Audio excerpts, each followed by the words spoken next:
What made you Yeah. like think, okay, I can teach them, I can help them? So I knew what they were asking. I was able to, like, in class also there's a chat option, right? So when they ask questions, so we used to answer that.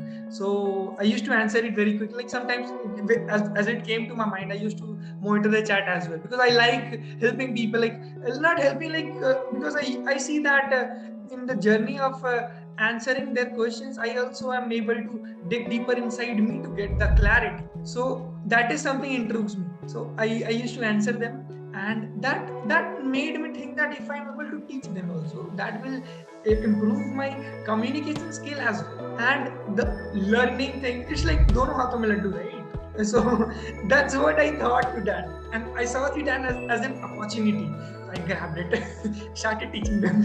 So were you enjoying the process when you were teaching them?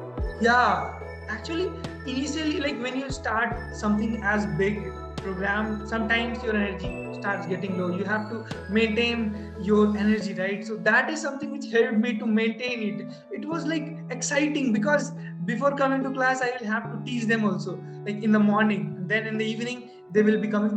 We became friends. Right now, so we have a separate group. We talk. Everyone is praised now, and like I got friends and a skill, both things.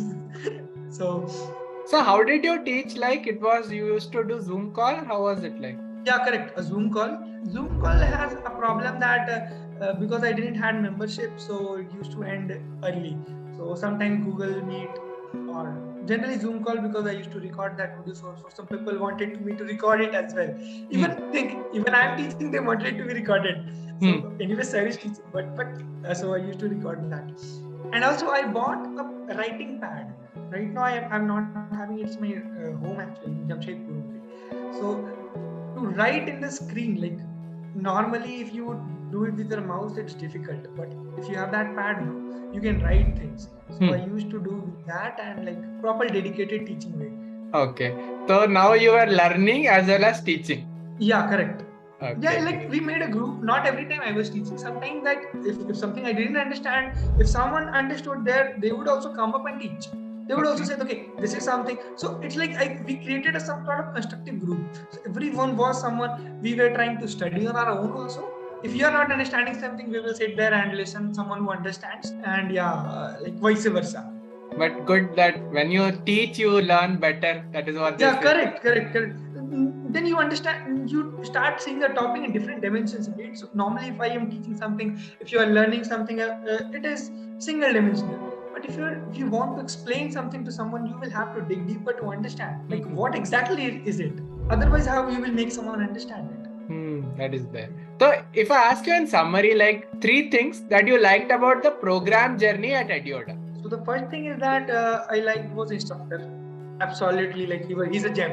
I don't know Mohit sir teaches it currently or not, but he's a gem. Other thing is assignments. Assignments were very important. So I used to tell my friends also, and after that when I became instructor in Edyoda, then also I used to tell my students that you should solve the assignments when I teach you. So assignments are something which is I found really interesting because there were lots of questions. So for 1 week when we started from the very beginning of the class, like variables and everything from variables to classes to till the end, we had multiple abundant of questions, MCQs to solve. So yeah, because whenever you learn, if you don't practice, it's of no use, right? Third thing was the placement. That is why right now we are having the interview. Right, that is very important. So one thing, like students have a question is that how good are the instructors? Do they have enough knowledge? All the instructors who taught me were actually good in knowledge. Like Mohit sir had a lot of experience in his field, and after that, there was one Dinesh sir, I guess I don't remember his name, in data structure. He was also really good. Like all the instructors were actually good. Like they had it's not about instructor. It's about are you able to get your answers. If you are not asking quality questions, like according to me, quality questions are something not asking a repetitive question. Like if they are giving some assignments, I used to solve them, and based on my understanding, what I understand, I used to ask the questions, right? And they were able to answer me those answers. That is a parameter how I judge if the instructors are really good. When you joined the program, when the classes started, did you feel like you already know a few of the things, or was it like I'm studying everything from basics? For some things I didn't knew at all. Like SQL, I knew it all. But Python, I never studied Python. And while data structure, I knew it, and some things I didn't knew it. So it's in between, because I used to study it in my engineering times also. And after that, data analysis, no idea. I had no idea what things were going. But when I started studying, classes were going. So I learned everything. Everything was new to me. Yeah. It is not required for you to be knowing the exact coding steps like hash iostream.h and all, stadium main and all. Not everything is required over there, right? But the first step is that you should be able to see the steps clearly. Algorithm should be clear in your head.